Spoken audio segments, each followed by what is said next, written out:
Bismillahirrahmanirrahim. Assalamu alaikum and welcome to Newsroom. I'm your host Khalid. But today is the 1st of October 2024. The 10th month of this year begins. Lots to discuss with you. Without further ado, this is the lineup of today's show. We'll begin with the day 360 of the situation in Gaza and the rising Middle East tensions, as is quite evident by the ground invasion that the Israeli army has now begun in Lebanon.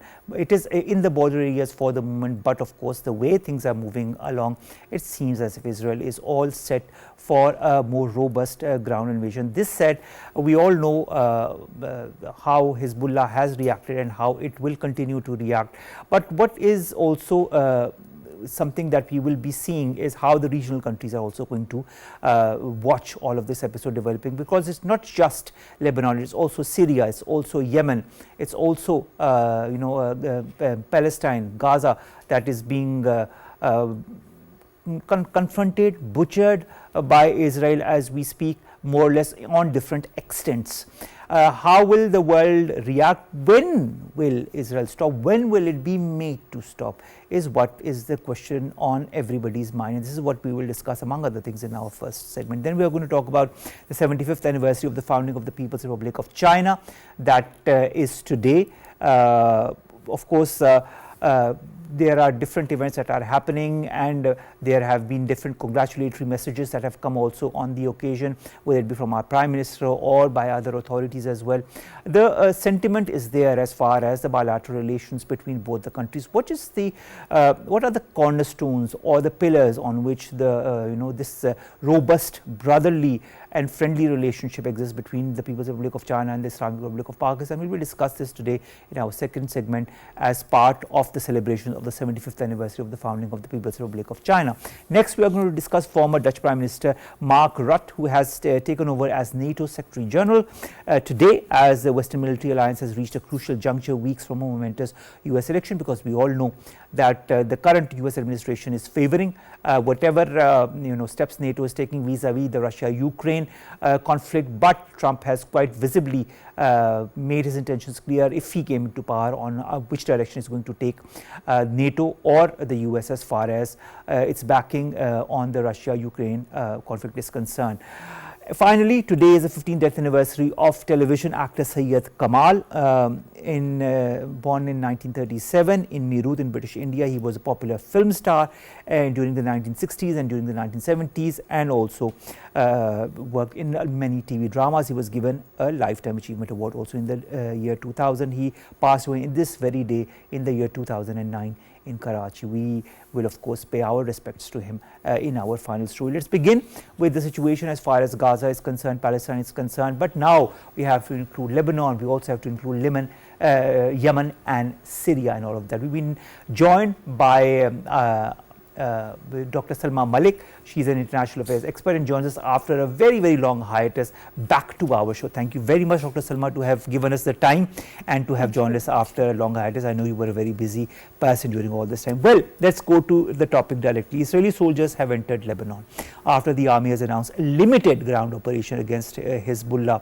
There are so many reports of what has been happening there, how many people have been killed, how many people have been injured, whatever they are doing. And then of course there are the rocket attacks as well. But let's concentrate towards this ground invasion of Lebanon. Attacks on Lebanon have killed at least 95 people on Monday, as far as the country's health ministry has said. So 172 others have been wounded just one day.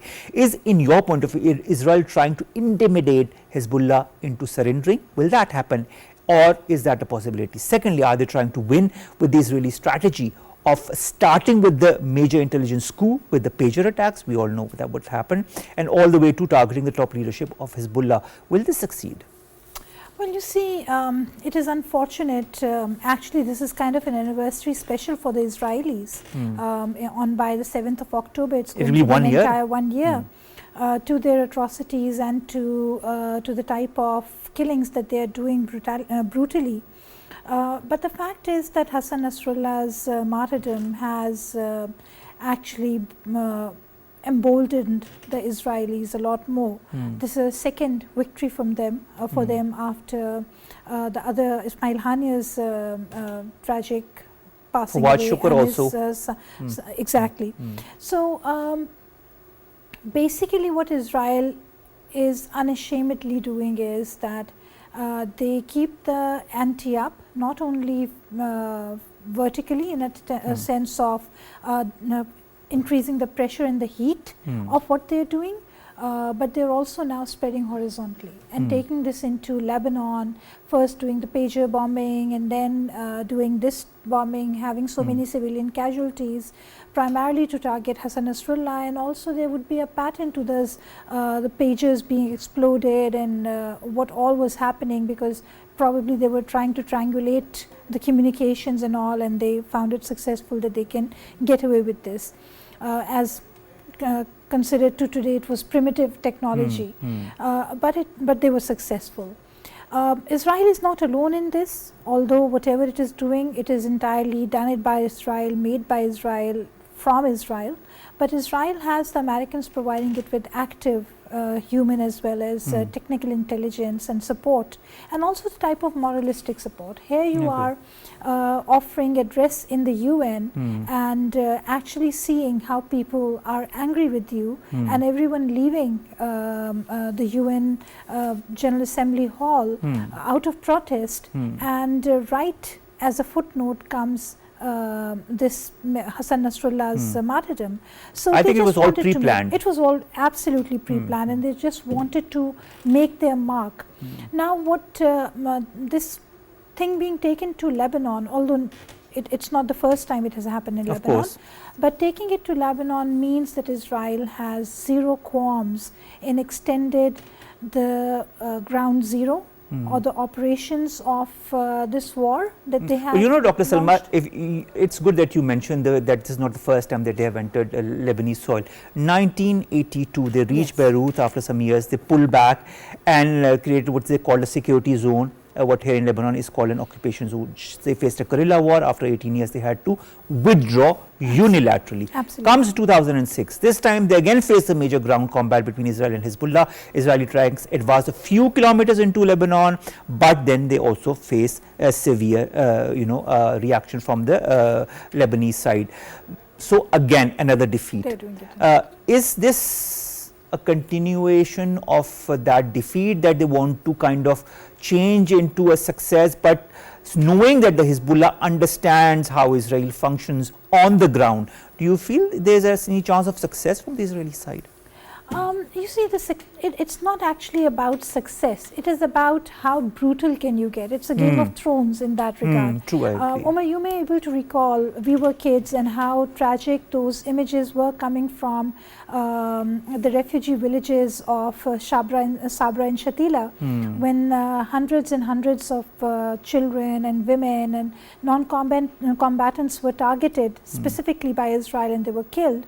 And those were refugee camps in Lebanon, and you can't bomb a sanctuary within a sanctuary. They are still bombing refugee camps on the border with Lebanon. Exactly. So there is no limit to Israel's brutality. There is no limit to Israel's impunity.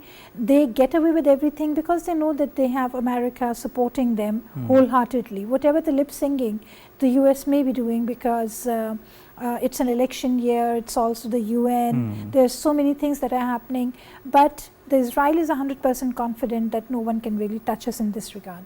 Hezbollah has retaliated. They have been throwing bombs at Israel since last night, since the killing of Hassan Nasrallah. But what will it do? It will do no fundamental change. Unfortunately, this might sound like a defeatist approach. What it will end up doing is that Israel is then going to target civilians, and it's going to add to the fear factor. Just like it did in Palestine. Just like what it did in Gaza and Palestine. And that is one of the reasons to why Lebanon is also not reacting the way it could react. There is a battle fatigue. There is also this concept where people want to avoid war. People also know how brutal and limitless Israel's impunity is.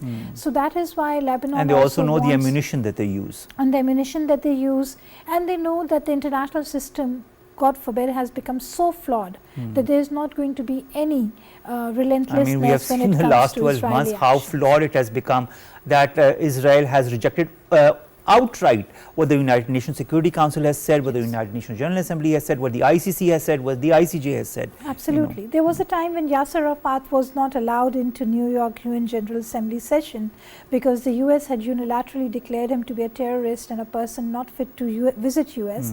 They could have stopped Netanyahu, but they would never do that because they're wholeheartedly supporting Netanyahu and doing what they need to do.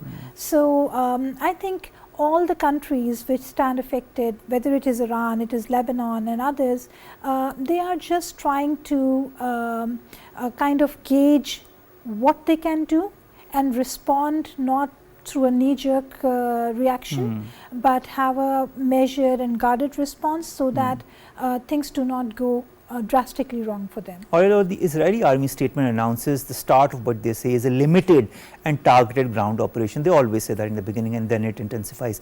They also say in the statement that it's going to be carried out in phases. Now this is very important, and these phases have been approved by the political echelons. That was what the Security Cabinet had done, which when it met on Monday evening. If this is what the statement says, does that indicate that there is a plan whatsoever, that there are some objectives? If so, what are those in your point of view? Well, basically they have managed to score the major kill with Hassan Nasrallah's martyrdom. Now what they are going to go after is the second tier of leadership, of resistance against them. And fundamentally all layers of leadership that they find that can be a threat to them. They are going to not only target them, they are going to try and eliminate them. And in this phased wise reaction, they are not going to have any regard for civilian casualties or the collateral that they would pile up as a result of what their phased wise, limited, targeted operations are going to be. This would also mean that they are teaching the lesson to the Lebanese and to other countries for harboring persons which are of interest to the Israelis, and they are going to go and target them and kill them. And for Israel, this is nothing new. They have done it everywhere. All over the world, they have history of crossing their jurisdiction, territorial jurisdiction, and carrying out operations which they deem harmful to their national security, whether it be the Ozark plant, nuclear installations in Iraq, whether it be Iran, whether it be Argentina, when at the birth of this state of Israel, they went out and picked the Nazi generals and they brought them to Israel for standing trial. So it's not a big deal for them. That's part of a policy. All right. And they know no limits. All right. Dr. Salma, you talked of the US and how it is backing Israel even here. Now, US Secretary of State Lloyd Austin has, Secretary of Defense rather, Lloyd Austin has talked to Yoav Gallant, who is the Israeli Defense Minister. And he has said, quote unquote, that we, the US, support Israel's objective of dismantling Hezbollah infrastructure across the border. Now, these are wordings that I feel are very important. Then reports also suggest that the US officials have managed to talk Netanyahu into not launching a full-out invasion and have managed to talk him down to this limited incursion. Again, these are very important. This seems apparently to be the official line. The other official aspect of this is that the US supports Israel and it supports its right to defend itself. The American, if you remember, some time back had said, we do not want a ground invasion, quote unquote. Well, now it seems as if the Americans are approving it. Is there a split between those who feel that this is good, Hezbollah could be degraded, and those who are concerned that this could drag into something a lot larger and all around bigger conflict, which obviously the US does not want? Or does it want a larger conflict? Well, I don't think that US wants a larger conflict because it's too big a bite for it to kind of chew. But the fact is, and there is kind of a battle fatigue setting in, even when you look at the Ukrainian-Russian front. So they don't really want to have too many fronts opening at this time. This would actually, God forbid, if Israel goes beyond those quote-unquote select targeted operations, Iran jumps in, which it is being very cautious about, and there is more flurry, and we haven't as yet seen the reaction coming from the rest of the Arab world as to how they would react to it fully. perhaps everyone is thinking that okay, these were proxy actors which are targeted, so you can plug them out and we can play some game accordingly, so long as there is a face saving happening. The Lebanese are doing that, the Americans are doing that. First they didn't want a ground offensive, now they're supporting a ground offensive, but of a very specific nature. So that basically means, but that question is again, will it be a limited happens, it happens. So there is no limit to the limit that you put on a ground offensive. Once you launch, once you put your boots on the ground, then there is no turning back. It can go in any direction. All right. So you have crossed that threshold. Israel is calling the shots. If Israel feels that the limit of their limited operation needs to be expanded, they'll do so. And the US will again offer another explanation saying that we don't want them to go beyond this particular point. So these statements will keep continue on changing, depending on how the US sees it. But the US is also being very cautious that what if Iran comes in? What does Iran has in its kitty? And can there be a nuclear response to this? I mean, this is a possibility nevertheless. Well, you speak of Iran in the same conversation. Lloyd Austin also warns that Iran could face serious consequences if it carries out a direct military attack against Israel. He has also said that the US military is well postured to defend US personnel, partners and allies in the region in the face of threats from Iran and Iran-backed terrorist organizations. A, what could Iran's response be? B, what does this message signify? Well, you see, there's always a lot of loud talk before the launch of a ground offensive. We saw a lot of conversations and rhetorics happening before Iraq, before Afghanistan, and what had happened to the US. I mean, for the US, entering Iraq and leaving Iraq was just a 24 hours job, and it took them years to actually find out. More or less, Afghanistan was the same story. Absolutely, and Afghanistan was the same. They thought, oh, it's nothing. All we have to do is these ragtag bands of tribals. We'll pick them up and we'll beat them to kingdom to come, and within a week we'll be out of those areas. 2 decades they stayed, and they were there for 2 decades, and still they didn't have an honorable exit. They had to negotiate with the same people. So Iran is a much stronger actor when you look at these issues. Iran is being cautious. Iran has a very consolidated command structure. They are being very cautious. They are cautious of the fact that they don't want the Middle East to break into a major war zone. They are cautious because they don't want more mayhem to unfold. And the US also knows that. Everyone is trying to judge and gauge to what extent the other would remain restrained. And this is actually a very dangerous game. A very dangerous game, because this brinksmanship is actually leading these countries towards what could actually become a nuclear exchange. I hope it doesn't come to that end. I hope it doesn't come to that. Well, let's come towards President Joe Biden. He has been saying since a long time that it's time for a ceasefire, but all his work, his 3-phase ceasefire deal, I don't know where it is as we speak. He has also been calling for a ceasefire in Lebanon for a period of time. You all remember that countries had got together very recently for a 21-day ceasefire between Lebanon and Israel as well. That didn't work at all. Is it clear in your point of view, and I'm sure others will or will not agree with you, that the Netanyahu government is just turning a deaf ear to whatever the US is saying, or is there something more to it that we don't understand? A bit of both. I mean, Netanyahu is totally reckless.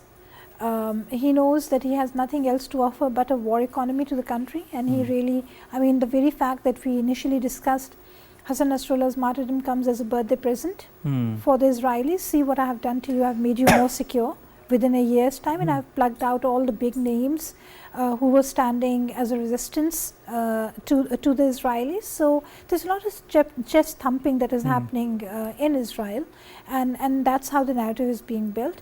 Unfortunately, President Biden, now that he has also not, he's not also going for re-election, his statements don't carry too much of weight as well as strength in them in terms of should the Israelis listen to them or not. Plus the fact that these are public statements. These statements make or political statements maybe. They're political statements. They make US look good. They make President Biden look good. They make him look ethical. But what the US policy is on Israel is out and out clear. And that is that they're supporting. But you know, the sad fact is it's just not a policy for Palestine or Lebanon, but it's going even beyond. But we'll discuss in a bit. Israel's, is bombing Lebanon since around 2 weeks now. A total of around 1 million people have been displaced in Lebanon. We are not even talking of Gaza and all the displacement that have happened there. And this is quoting Prime Minister Najib Mikati, who says that 1 million people have left their homes in the south, the east and parts of the capital, Beirut. Is Israel using displacement as a weapon of war? Absolutely. Anything that works, anything that intimidates other countries, anything that weakens other countries, distracts them, doesn't make them a formidable opponent to Israel, Israel is going to use that. Today's wars are not about just brass tacks, about weapon to weapon, bullet to bullet. It's about everything. It's psychological, it's cyber, it's artificial intelligence, it's propaganda, it's false news. It is something that happens before the physical start of the war, and Israel is a master when it comes to all of this narrative. They have created this narrative. They have written volumes on this, and they are taking it to everyone as a viable case study. You can pick and choose, and many a times I've said from your forum as well that countries such as India, they use these chapters out of Israel book to apply to their conflict case studies. Case in point, Indian occupied Jammu and Kashmir, and they do it, and they remain pretty successful about it, because they also know that the international world, the international order is so ineffective. They are so intimidated by the lobbies which are acting as pressure points that they dare not say anything to Israel, either on face, beyond lip syncing and all, or otherwise. All right, let's move quickly to two fronts. 3 people have been confirmed killed and 9 injured after suspected Israeli attack on Damascus. It has been confirmed by the Syrian state media. A local journalist has been killed amongst others. This happened in the Meze neighborhood. Now rescue teams are also dealing with the fires. The Israeli military has yet to confirm the attack. Then Yemen's Houthi movement has targeted Israeli bases in Tel Aviv and Eilat with drones. And of course we also know what they are doing in the Red Sea. Israel also struck Yemen's Hodeidah city after the Houthis said they targeted Israel's Ben Gurion airport with a missile. Are we looking on broad escalation in Yemen and in Syria? Well, actually, if we put out the map in front of us and we look at all of these areas that you have just mentioned, Middle East is at war. It's just that the Middle Eastern powers are not recognizing that we are at war. And the fact that for a good 1 year, the Palestinians, the Gazans were being targeted, everyone was fine because they were not being targeted, which is such a defeatist approach. And this is such a tragic backdrop of the situation. What we are not realizing is that if any of the countries feel that, okay, fine, if Syria, Yemen, Lebanon, they are being targeted, it's because of this factor or that factor. This doesn't stop Israel from taking the war at its own terms to any other country. Because if they have gone to 3 countries, they can go to more countries, and this is what the other countries in the Middle East need to be extremely wary of. So the ostrich approach is not going to work. The Middle Eastern powers, they have to get together and they have to defend their turf and territory. Let's come to Gaza. 6 people confirmed dead following the Israeli military strike in the Tufa neighborhood in the east of Gaza city. 13 people confirmed killed, including women and children, following an attack on 2 houses in the Nuseirat refugee camp in central Gaza. More people are being injured, killed elsewhere in Gaza. Total of 41,615 killed officially so far, because the unofficial figures must be 5 to 6 times more. And 96,000, we are reaching 100,000 injured as far as this conflict is concerned. That is going to have, I should observe 1 year since this all began. Will Israel soften its blow on Gaza now that it has entered into Lebanese territory, Yemenese territory, Syrian territory? No, I don't think so. They will maintain what they are doing. Their aim was not to intimidate the Gazans. Their aim is to totally take them out of their territory. Unless and until they have even a single Palestinian left on what now they call is the Eretz Israel space, they are not going to rest. And they are making it sure that the rest of the region around them also becomes a war front. And the chaos and the anarchy becomes so great that Israel is able to reign in that. So it's going to be an all-out attack. What happens, what is the fate of the Palestinians in this case? A lot of them have been killed, many of them butchered, but when you talk to the journalists on the spot, they say that the air is still filled with a lot of enthusiasm on the right to defend themselves. Will this enthusiasm continue a year down the line? Of course it will continue. The people are very valiant. They are fighting for their life, their present, their past, their future, everything. Israel is trying very hard to destroy their future by targeting young children. But the fact is that the Palestinians have been laying their lives and sacrificing everything for their homeland forever. And they will keep on doing this. But besides sounding dramatic, the very fact is that unless and until the world powers and mainly the Middle Eastern countries put their hands together and make Israel stop, it is not going to stop.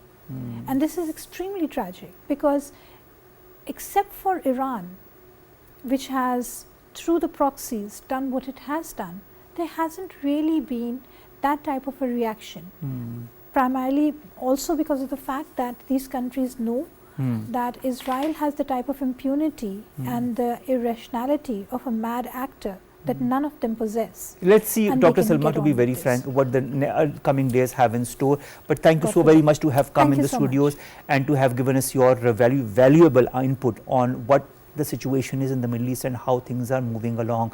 Not very optimistic, but one needs to see things with a glass half full rather than half empty. Let's hope things get better in the days to come. Thank you very much again, Dr. Salma. Thank you so much. Let's come to our second story, and that concerns the 75th anniversary rather of the founding of the People's Republic of China. Also Pakistan-China relations that have been getting better and better, stronger and more robust in these 75 years. And of course, this is evident in the way of so many things, whether it be the China-Pakistan economic corridor, whether it be China always backing Pakistan in the good and the bad times, whether it be China taking Pakistan out of all kinds of regional or international issues with such an ease that makes it an ideal partner to be, not only in the region but also in the world. Today is the 75th anniversary of the founding of the People's Republic of China. They did, of course, celebrate it in Islamabad a couple of days back,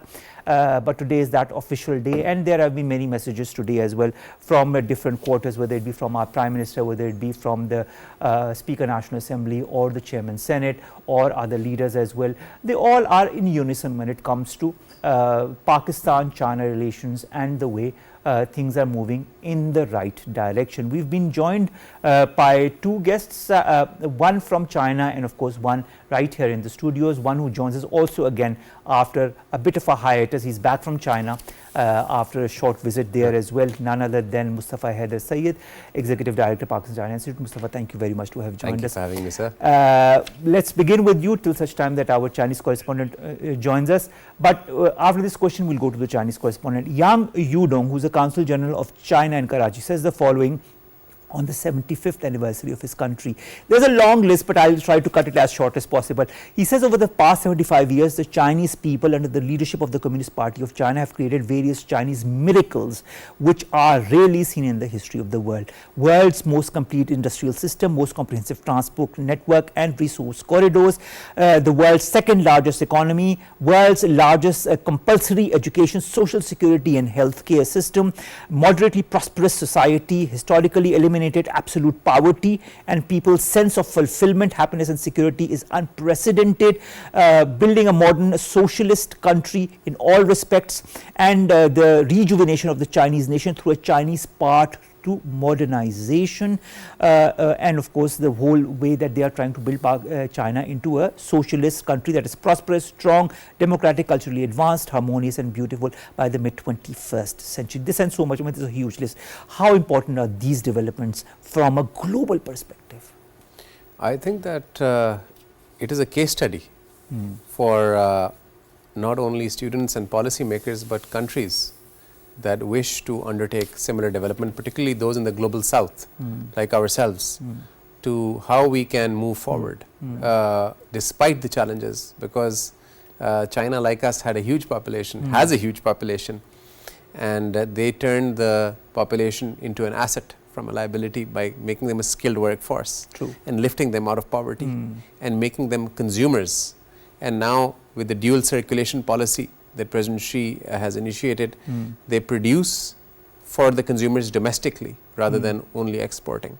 So I think that this anniversary is a great opportunity for partner countries of China, particularly Pakistan, to inculcate the lessons that China has undertaken from a very, very poor country to what it is now. And just in 75 years. And 75 years, and in the 1970s, the Chinese leaders used to come to Pakistan and study Pakistan and look up to Pakistan and see how they can emulate Pakistan. Someone the other day was telling me about Biko, which was a factory, a very famous factory in East Pakistan. And Zhou Enlai visited it, and the person is the third generation of the founder of Biko, and he showed me his visitor's book remarks, where he said that I will go back, Zhou Enlai, the leader of China, the Secretary General of the Communist Party, the President of China, that I will send our engineers to study this factory so we can emulate similar industrialization in China. And this was, I think, in the 1970s. So China has gone leaps and bounds forwards, leaps and bounds, exactly. So what can we do to get back where we were at that time when countries like China were coming to us? And I think the answer is in pure economic growth, political stability and harmony. So I think we really need to engage very proactively with China in all sectors and learn and get as much as we can. Look at the example, look at how it has come. I mean, these are just some of the examples of how China has achieved what it has achieved. And it I think there is no example in history, Omar. There is no example in history of any other country that has undertaken development and developed in such a efficient and fast way. True, I agree with you on that. We've also been joined by Kaiyi, who's a CGTN reporter, joins us from China. What is the sentiment like today on the occasion of the 75th anniversary of the founding of the People's Republic of China? Could you care to give us some comments? It's a moment that many have been waiting for. China's National Day holiday is finally here. You can feel the holiday vibe just by walking around the city. I'm reporting from Shanghai, and over the past couple of days, we've seen tourists arriving from all over the country and from abroad. Celebrations are happening not just here, but in cities big and small across the nation, as people enjoy a holiday that stretches over a full week. This means the demand for travel is soaring. Just recently, data from online travel platforms show that searches for National Day travel have skyrocketed, up by at least over 20 times compared to the same period last year. It's clear that people are eager to get out and explore. With the extended holiday, over 60% of travelers are choosing long-distance trips, while short trips make up only around 20%. There's also been a strong demand for outbound travel, with countries in Asia, Europe, and North America being top choices for vacationers. China's transport authorities estimate that during this year's Golden Week holiday, cross-regional travel volume will hit 1.94 billion trips, averaging around 277 million trips per day. Of these, more than 80% of travelers, about 1.53 billion people, will opt for self-driving trips, while the remaining 20% will use trains, planes, and ferries.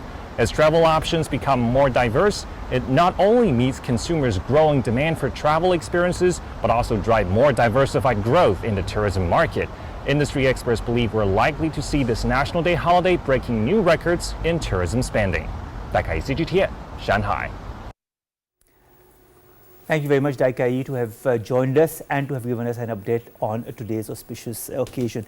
Coming to Mustafa, in a paper on China at 75 that was prepared by an organization called the Asian Institute of Eco-Civilization, the author describes China's story of 75 years. He says that could be understood by 6 R's: revolution, resurgence, resistance, reform, rise, and rejuvenation.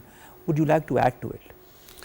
I think that the This is apt analysis, and particularly the rejuvenation of the Chinese civilization. The Chinese nation is a very important concept. And if we rewind a little bit to the century of humiliation that China underwent, 100 years of century of humiliation, which was being colonized by great powers. Because a lot of the times when we talk about China, even here in developing countries, there is this anxiety. And maybe that anxiety is injected and curated that China will take over, you know, and you know this will happen, and there is this rise of the big red dragon.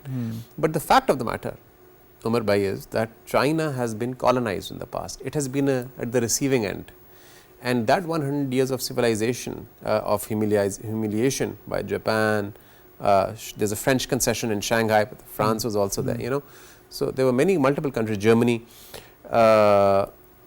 has led to this concept of the rejuvenation of the Chinese nation, which is that now the Chinese nation is standing up on its own 2 feet, and that is economically, and it has reclaimed its sovereignty over the vast land of China and over its culture and over its identity, and no other power again will be able to subjugate it again.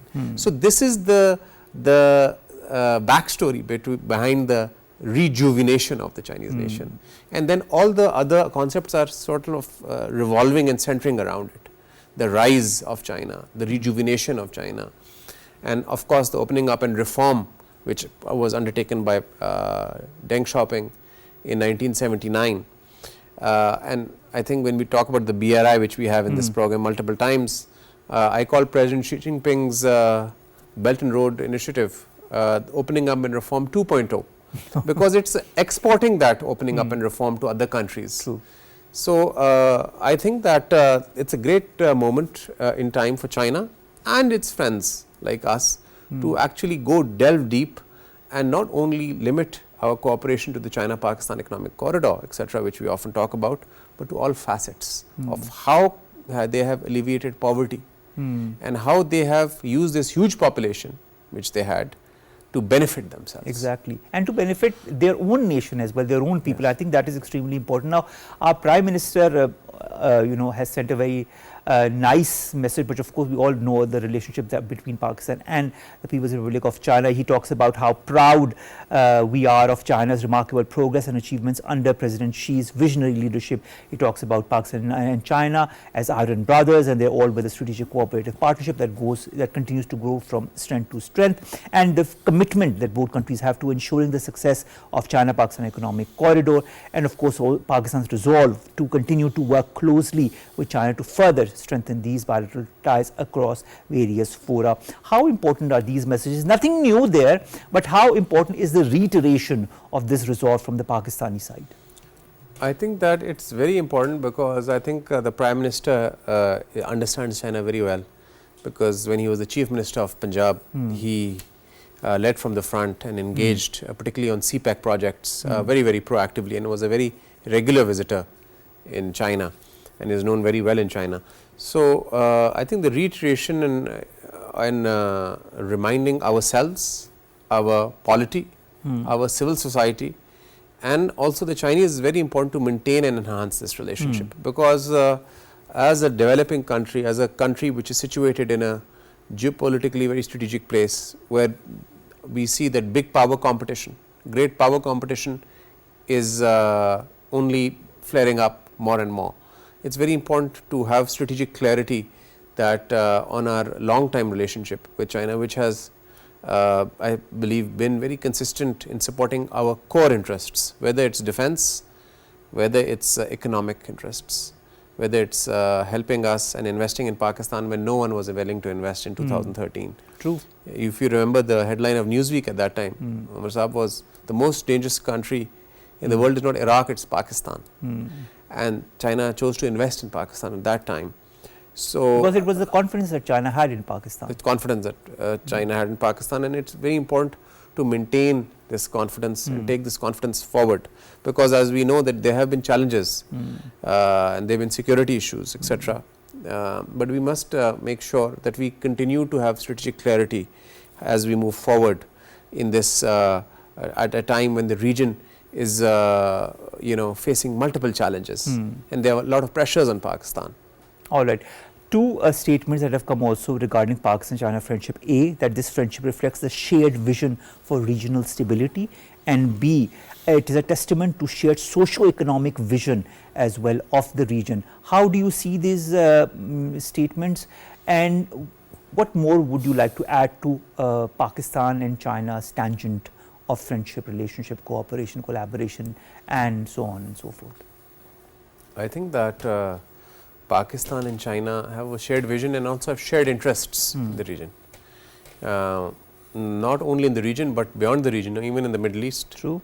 We have the same position on Palestine. In fact, China has, if you saw the remarks of Mr. Wang Yi, the state councillor and foreign minister of China, they were as stronger, if not stronger, than the Prime Minister of Pakistan's on Palestine and on Israel. So we have the same policy even there to that extent. And I think the policy of non-interference that China follows, of not interfering in any other country's affairs, no matter whatever the issue is, I think is a very important policy, because being a developing country itself, China in the past has understood the importance of maintaining that sovereignty of other countries, which we've seen that other big powers have not maintained. Exactly. And they have interfered. That respect for the sovereignty of other countries. Despite the size of the country, they have not engaged with other countries based on their size, based on the size of their military or the size of their economy.